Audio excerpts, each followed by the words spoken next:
Welcome to Two Brain Radio. We have a very special episode and a very special guest for you this week. We are sitting down with Daniel Purington of Woodslawn Fitness in Portland, Oregon. We're coming at you from the Tinker Meetup in Dallas, Texas. You were my first interview of the weekend, so thank you for laying on the sword and the grenade. Oh, yeah.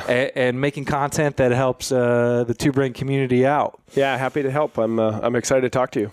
So I gave you a brief little intro. We've been going back and forth a little bit getting into the interview. For people who are unfamiliar with your gym, maybe give us a quick rundown of what your gym is, the type of training you do. Yeah, so we have a relatively small gym in Southwest Portland. We started out as a CrossFit gym about 5 years ago, and over the course of COVID and the recent 3 or 4 years, we've pivoted much more to a personalized model in a semi-private model. So we do probably about 30% in our CrossFit classes, and the rest makeup is through private training, semi-private training, and hybrid. And what were you doing pre-COVID? Was it all large group, like traditional CrossFit model? Yeah, I mean, we always had class caps because my space, so to give you an idea, my primary location is under 2,000 square feet with usable of like 1,100. So we always had a size limitation. Oh, wow. We're really fortunate in that I took the space because I got 30 parking spaces with it. And as you can imagine, that came in super handy in COVID. Where so much so as we actually built an outside gym, full, coverings and pull-up bars and the whole thing. But when COVID hit, people really didn't want to be around groups. And so we started to be honest, sit down and listen to people a little bit more. And they told us more and more and more about what they wanted. And not that it wasn't CrossFit, but they wanted a little bit more personalization. So as the mandate started to lift, we started to see our model needed to shift to kind of support what people were telling us. And that's kind of how we got to where we are now. So when I hear my first gym, we were around 2,000 square feet, 1,400 usable. So I'm very familiar with the difficulties of operating in what we call like a submarine. You have to be very mindful of the equipment, the programming, all those things. Yeah. Where do you cap out in terms of membership when you were doing like that large group model?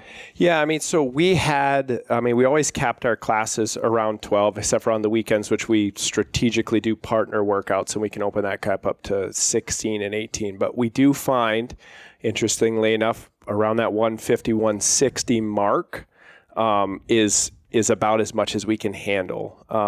Logistics, like you mentioned in the submarine, is critical. So as we diversified, we really had to be conscious of where the group class was going to go, where it flowed, have that not interfere with some of the other things.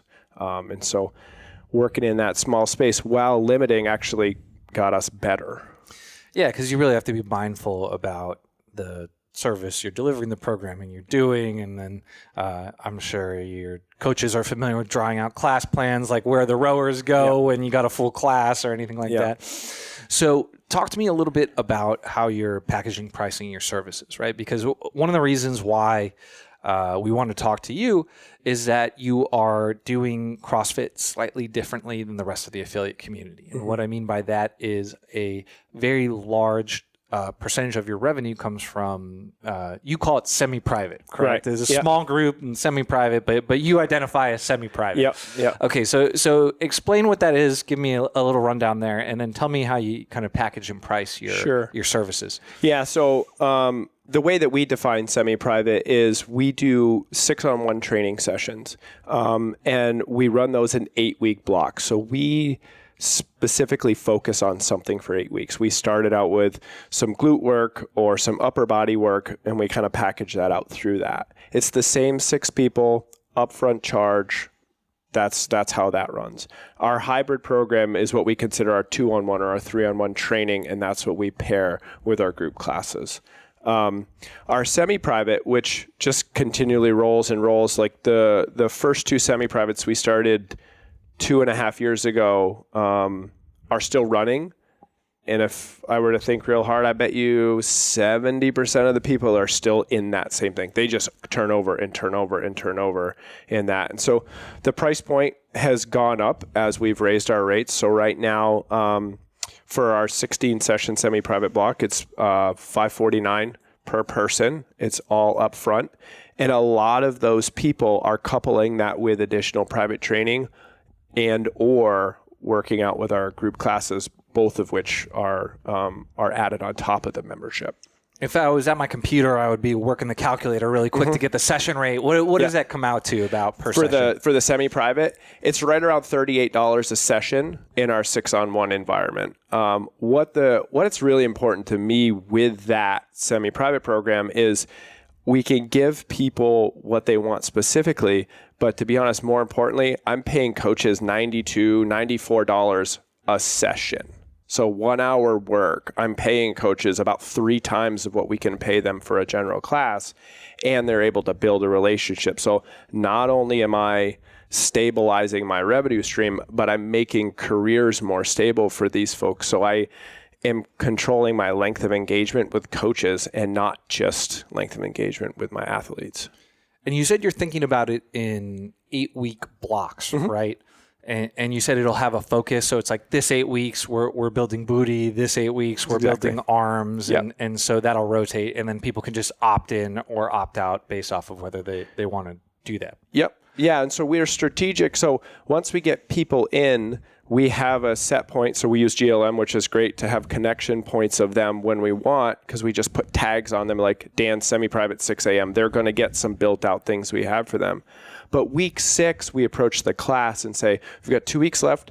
Next week, we're going to do this. The week after, we're going to retest everything. This is what I'm seeing as the coach that you all would benefit from. Is there something specific that you want to work on? So we're engaging them. They get 3 to 5 days to say, I'm in. They get an email that comes out after that conversation that happens that says, I've had a great time with you. This is what our focus is coming up. Smash this button, send me your in. If you don't, we're going to open this up to the general population. And so if we lose a person in there, we're already actively searching for the next person. So there's a bit of scarcity to it. Once you lose your spot, someone else is going to pop in there. And spots rarely become available. And so people naturally want to hold, fear of losing, fear of missing out. They want to hold on to that. Yeah. And so you said you'll pair that with what you called hybrid, which is 2-on-1 or 3-on-1 training, right? Yep. And so how is that priced out? So we use similar to the Toon Brain model. We do 25% off for our 2-on-1 and our 3-on-1 training. So essentially, person A will buy an 8-pack, person B will buy an 8-pack, and they'll get 25% off when they train together.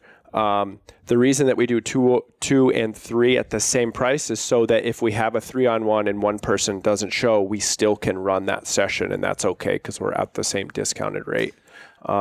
We don't discount our class memberships for that though. Like if they want to add a class membership in, that stays at the standard rate. The only discount we do is for the 2-on-1 and the 3-on-1 training. So if a personal training session's $100 an hour, you say, hey, John, why don't you train with Chris? And you're both going to pay $75 an hour instead of $100, right? Exactly. So if I'm understanding that, so instead of $100 for the personal training, you're making $150 as the gym. And as the client, you're getting $25 off and you get to train with somebody presumably that you like. Yep. Yeah, we're strategic about that too. We recently built out a private, semi-private on-ramp, which we started about 3 months ago that is geared specifically to pair people up throughout an on-ramp. But before that, we were trialing it out and essentially like, hey, you each have 1 session left. Let's try to train together. And if this is cool, then we're going to continue on that. So it was a little bit cumbersome in the beginning of pairing people up that weren't friends. And so we kind of worked through some of that a little bit and have figured out a better way to target that. Got it. And so what is your PT session rate? That's a good question. So we do 45-minute sessions.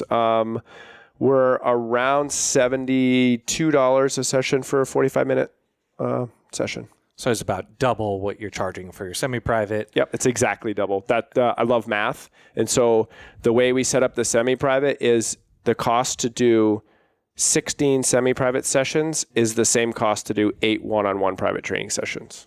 And then let's go further then. What does the group cost? So our unlimited model, which is the only model that's available to you unless you do personal training, is $200. Okay.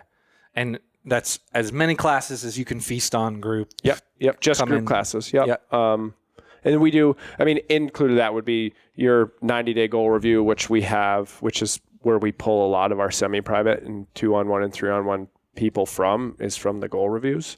But yeah. Like it comes in like, hey, John, you've been trying to get a muscle up for 8 weeks now. You've been coming to group, but maybe let's work on this a little bit one-on-one and kind of naturally flows into that. Yeah, and I think this is something I was talking to the West Coast CrossFit rep about the semi-private program about a month and a half ago. And I think one thing that we do very differently than your traditional CrossFit gym is we actually don't dig into the skills as much. Like people talk about doing a double under one or a muscle up one, and we go a little bit more towards the strength stuff, and we don't talk about the movements. We actually talk about the body parts. So we'll say we're going to do a glute hypertrophy. We're going to, this is how we're going to do this. And we're going to do it through a hip thrust. And like, that's the last thing in the conversation. And that has really changed the way people have responded to, some of our emails and conversations and things like that. Because most of your membership, I would guess, is Gen Pop. Like, are you targeting suburban moms, or you're in an urban? Are you in an urban area or suburban? I was gonna say. We're 35 plus, very high level working parents. We're made up of the medical center is about 8 minutes from us. Nike's about 15 minutes from us. Intel's Nike's next door neighbor. And then attorneys. Like that's who we are. And so we're with a clientele base that understands the value of something. So as long as we can show it to them, the financial side of thing isn't necessarily burdensome. Sure. So it's just providing that value. Yep, that's the key right there. The problem. Most of them have the disposable income to pay a premium price. Yep. So what does that boil down to in terms of top line? Like, what does your membership look like, and what does the top line look like? What are we pulling in every month on average? Yeah. So right now we're right around 48,000 a month. That's kind of been our consistent throughout last year, which is a big jump from the previous 2 years. We missed 60K. In November by like 1,000. We should hit it for January because we turned over 5, maybe 6 semi-private programs. So we're going to have a pretty big influx coming in January. So we should hit the 60 threshold. So sounds like you're pushing 50 to 60 out of 1,100 usable square feet. Yeah. So we have 1,100, and then we have a space next door that's about 600. And so we have 1,700 usable, and then we have like our parking lot and stuff. So that's how that'll work. I'm assuming the group happens in the 1,100, the 600s where all the semi-private and private and hybrid is going down. Yeah, and a lot of times the group spills out to outside because we still have that all erected, which is nice. That said, during the winter, logistics are critical. I had a conversation with a couple up in New York today, and they have about 800 square feet, and they're questioning if they could run a 6-on-1 semi-private. Mondays and Thursdays a.m. at 6 a.m., I run a 6-person semi-private and a 3-on-1 training session in that 700 square foot space. As long as you can control your logistics and you understand how the programming works and you have that conversation with your coaching staff about having conversations before you get started, you really can maximize your square feet, without bumping into each other. And the biggest thing, without like diluting the experience of the athlete. Yeah, some spaces are built better for it than others, but it seems like that sweet spot in terms of square footage for that 6-on-1 experience seems to be around that 1,200 square foot area. But I think you can condense it down if you did a well laid out space and were thoughtful about the programming. And, so that's cool. What I like about this is it's space efficient, which I think a lot of people think like a bigger gym is always better. But there's been just a movement in the sports performance community to move to smaller spaces and do smaller class sizes, higher costs, because you can just have more impact. And what I like is the fact that you are still running a CrossFit gym, right? Like you're affiliated, right? Yeah, absolutely. Yeah. And so you mentioned you're talking with the reps and stuff. Yeah. Do you think this is a model more affiliates could use and benefit from? Yeah, I really hope so. And that's so I spent about an hour on the phone with Katie Hogan before. So they rolled out a semi-private conversation about 2 months ago, and I unfortunately had a call during the time there, but I DM'd her to ask her if she wanted to converse about that. And that's one of the things that I talked about was CrossFit is definitely for anyone, but it in the situation or the format that we see in the bigger gym space, it's really intimidating. People also have a challenging time of saying, how is this going to get me there? Right. And so by adding this in, I feel like we can still get the community aspect from it. I mean, I love the methodology of CrossFit, but some people need a little bit different and a little bit more specificity. And so we can give them the best of both worlds. And so I think with some focus on, I'll stay on a little pedestal, with some focus on a no sweat intro where you're sitting down and listening to people and not just letting people coming in and trying a class and starting to really understand why someone's there. There's a lot of CrossFit gyms that could benefit from from that understanding and saying, okay, we can make you really successful in our group classes 2 to 3 days a week. And then we're going to put you in the specific strength block that's going to help you get further towards where you want to go. And you bring up the no sweat intro, which is how you sell. I'm assuming all consultative selling. Yep. And how does that process work with these different offerings? Like how is it different than when you were just selling a large group and you either take it or leave it? So I was fortunate in that before I opened my space, I found Two Brain. And so I had been educating myself. I come from the medical community and I don't have a fitness background. And so I was able to dig into some of the business and understood that consultative process was critical. So we actually did that since day one. We've actually had an on-ramp since day one. It's looked differently throughout the years. But right now, it doesn't matter if you've been doing CrossFit for 10 years or you've never seen a barbell, you come in through a no sweat intro process. And we have that. There's a couple of lead generations that we use through our website where we talk to people. And the biggest reason we want to do that is we want to understand why you're there. We want to understand what's worked for you in the past, telling us about your challenges so that we're not assuming that we know what you need. Right? Like we want to understand you. And as the experts, we can say, okay, now I get where you're at. This is what you can do.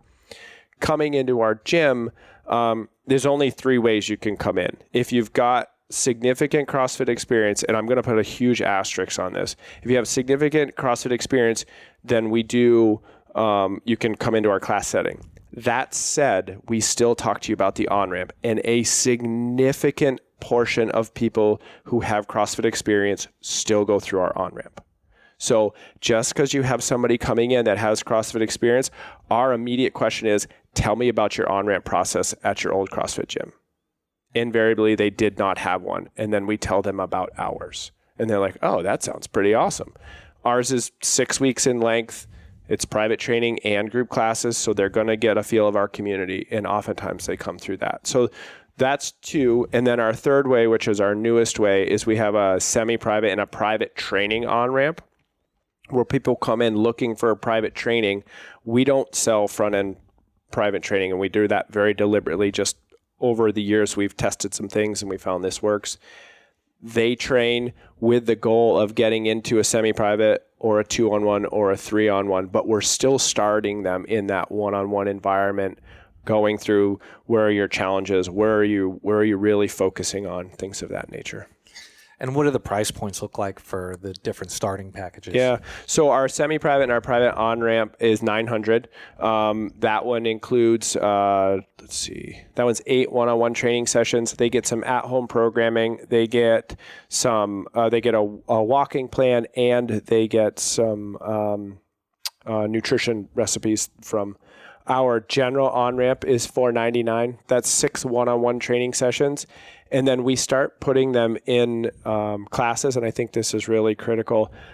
after they've gone over the movement that's in the class. Excuse me. So we wouldn't put someone in a class that has a deadlift when we haven't covered the deadlift in the on-ramp.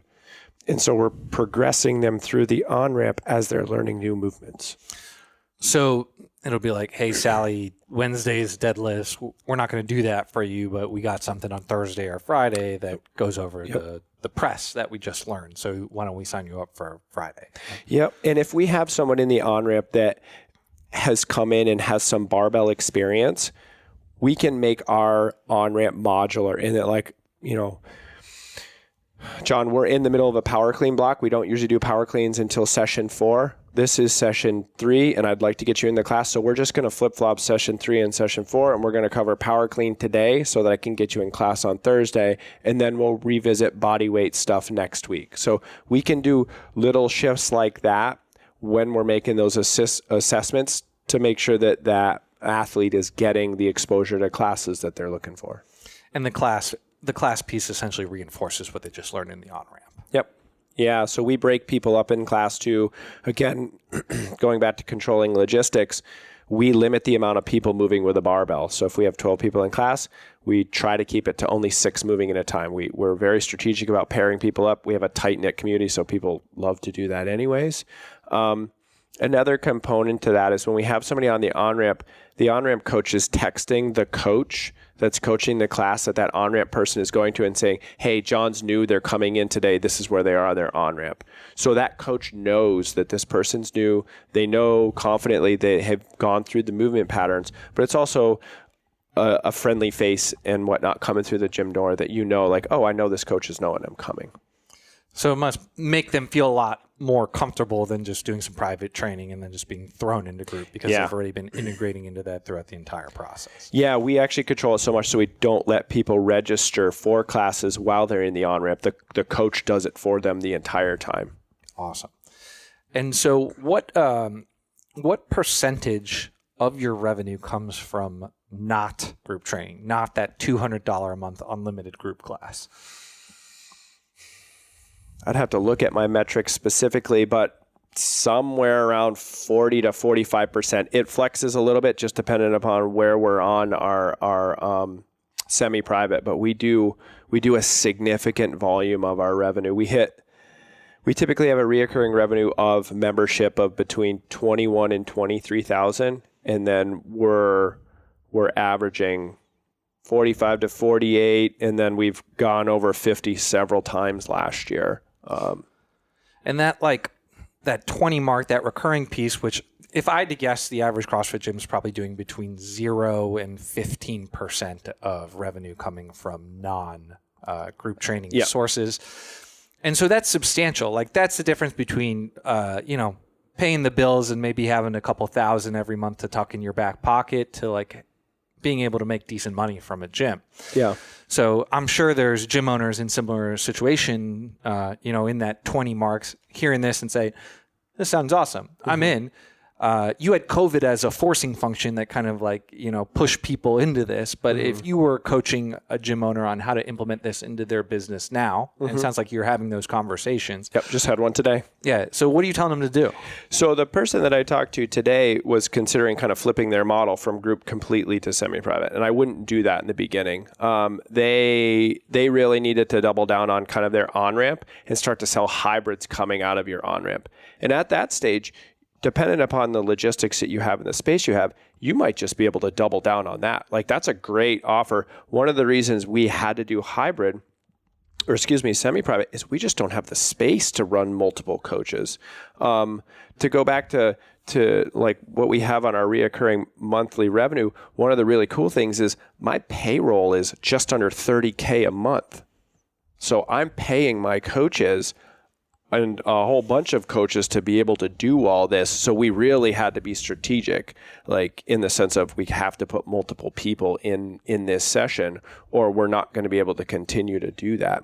If you have a little bit more space, then you can start to run those 2-on-1s, 3-on-1s, coupling with your classes. Because the CrossFit community is not going to want to go away from that group class. And I totally get that. I love that. But if you want to increase that accountability, you want to meet people where you are, you want to have that length of engagement go up, we know those one-on-one relationships are critical with that. So $30,000 a month, that's a spicy payroll number. That's more than the average gym owner does in top line based off of our numbers. So it sounds like you're providing people with some real careers here. Maybe break down how many people work for the gym and Sure. what they do. Yeah. So I work as I just do semi-privates and I do a couple of private training. I don't do any group class coaching, which kind of stinks because I really like that, but I moved out of the way for some other coaches to make a career. Then next in line would be Jonathan. He's our operations manager. He also runs our on-ramp program. He does a lot of our day-to-day interaction on GLM and things of that nature. But he also, makes sure things are flowing. He coaches both classes all three classes, semi-private and the hybrid. Then we have a nutrition coach who handles about 30 clients a month there. Plus she runs the bulk of our semi-privates. We have another coach who we built a physical therapy program together. We have a tiny little office there. So I brought him on about 4 years ago, built that practice out. I sold it to him this past summer. He's our head coach. He does all of our coaches development. He does all of our programming. Our programming's done in-house, does some one-on-one training, then runs his physical therapy practice.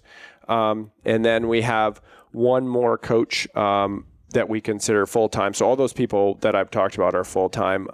And he does similar as Jonathan in that he does group classes, semi-privates, and he does a lot of our 2-on-1s and 3-on-1s.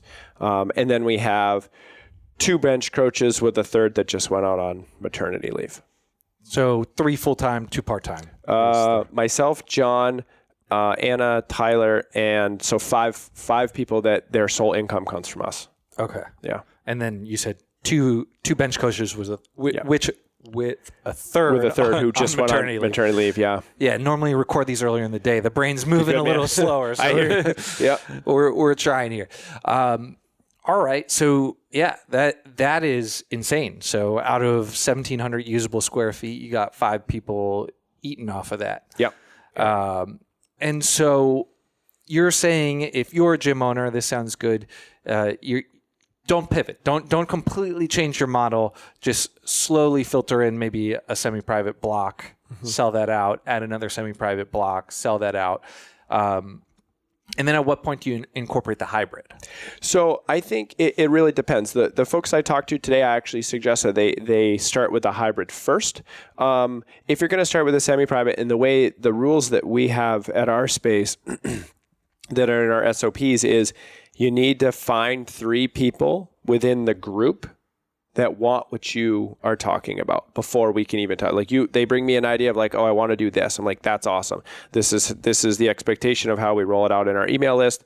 The first step though is you need to tell me 3 people that are good for this. So you're starting with that before you're throwing all your eggs in the basket and just throwing this errant offering out there.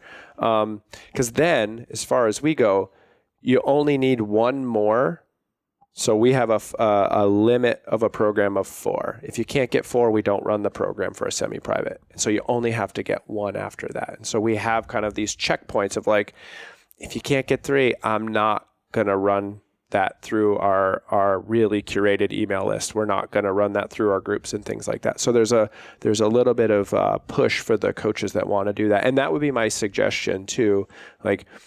And the reason I do that is I want you talking to the athletes to find out what they want. I don't want you to say, oh, you need this. It's understand what their goals are, understand what they want. How can you provide that? So back to the value thing, how can I solve your problem and not create one and try to solve it there? So that's what I would tell people that are coming into that semi-private or that hybrid conversation. So with 5 full-timers, there's probably a decent element, probably some management going on there. How many hours a week are you working in the gym? So as far as the management goes, I put Jonathan in place about 8 months ago to run our operations, and that significantly decreased the amount of time, which was strategic in that that's when I came on board, working with Two Brain. So it was really great to be able to focus on the mentorship side of things. As far as inside of the gym, not including some of the private training that I do, probably 10 hours a week. And that, to be honest, is by choice. I really like creating emails. I really like curating our list. I do our social media. Like I like to do that stuff. I really enjoy doing the no sweat intros and the goal reviews. If I decided to not do them, my Jonathan and Brandon would have the bandwidth to take up on. So I'm choosing to do everything I do in the gym currently. I'm choosing to do. And how much actual coaching are you doing then? So I do 4 semi-private training sessions, and then I do maybe a total of 6 private training sessions, addition to that in the week. And the 3 people that I train in there are small business owners, and that's why I train them, because we talk about small business stuff and we talk about things like that. Yeah, it's like, and I love those people. They've been with me forever, but I haven't taken a new private training client in, at least a year. Yeah, Brian Bott, who's the other guy who runs semi-private small group in Two Brain, he has a handful of choice private training clients as well, and I know some of them. They're like some of the most successful people in that entire area. Yeah, and it's crazy what type of a network you can build up off of a small gym like that if you get into the right crowds. It's really cool. Yeah, I enjoy that, and that's the way the 2 semi-privates that I coach, the separate ones. That's the same thing. Like they're people that I really just like being around, and I truly enjoy doing that. So I get to do it. It's cool. So it's about 10 sessions and 10 hours a week of non-coaching work that you're doing, and it's the stuff you like doing. So it sounds 20 hours. We'll probably call it 25 because there's shifting and task switching and all that going on. Yeah. The payroll sounds pretty substantial, but are you able to pocket more than $100,000 in net order benefit from that? Yeah. No problem with that. We wouldn't have brought Jonathan on as when we did, and to be honest, I've had 3 full-time coaches for a couple of years now, so we're doing just fine there. And so, how are you thinking about what to do next? Are you just enjoying having the single gym? A lot of talks in these meetups is taking over the world and buying all the real estate in your city or opening 100 gyms. I sometimes think that may not be the best approach for every single gym owner on the planet. How are you thinking about where to go next? Because it sounds like you're in a good spot. Yeah. So as far as like opening gyms, so I own half of another one, and that was a former coach who left us about a year ago to buy out this other gym, and I helped him with the evaluation. So as far as increasing our footprint, if I had another coach that wanted to open a facility, then I would invest in them.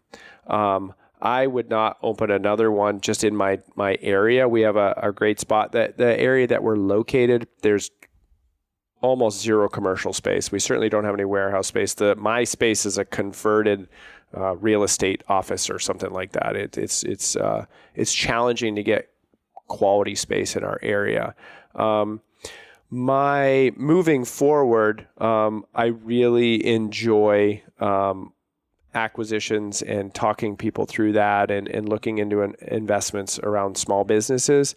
The real estate wise, I could see doing a short-term rental or so, and potentially my commercial building. I have first right of refusal on it. I'd have to get real crafty because it's a pretty big building and I live in an expensive county. Yeah. So I would take something like that on, but I don't have the desire to pivot heavy in that regard. So it's more on the business side. I'm spending a lot more time on the Two Brain mentorship team, which I've really enjoyed. And so, just kind of seeing where that takes me. So it sounds like the business is going well. Rumor has it you're doing some crazy stuff personally with your extra free time. You have some 50K rucks or races or what? Yep. What do you got going on this year that you're planning for? Yeah, so historically, I've been a mountain runner. So I've run 6 or 7 50K races, but I enjoy the unsupported mountain stuff. So circumnavigating Mount Hood, St. Helens, the enchantments, things like that. And so I tend to plan big things like that to spend a lot of time in the mountain. And that takes a lot of training. So I've incorporated rucking in.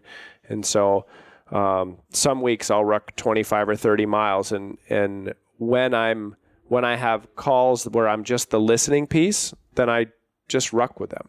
Or when I do a lot of staff conversations, staff evaluations with rucks. I bought 3 of my staff members rucks as presents throughout the year and things like that. And so I get some extra fitness in, get to be outside, and it's getting me ready for the adventures that are coming in this year.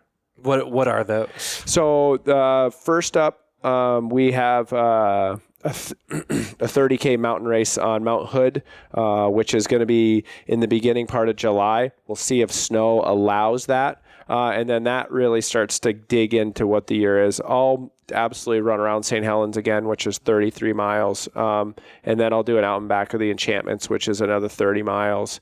And then I'll decide if I want to actually schedule a race towards the fall.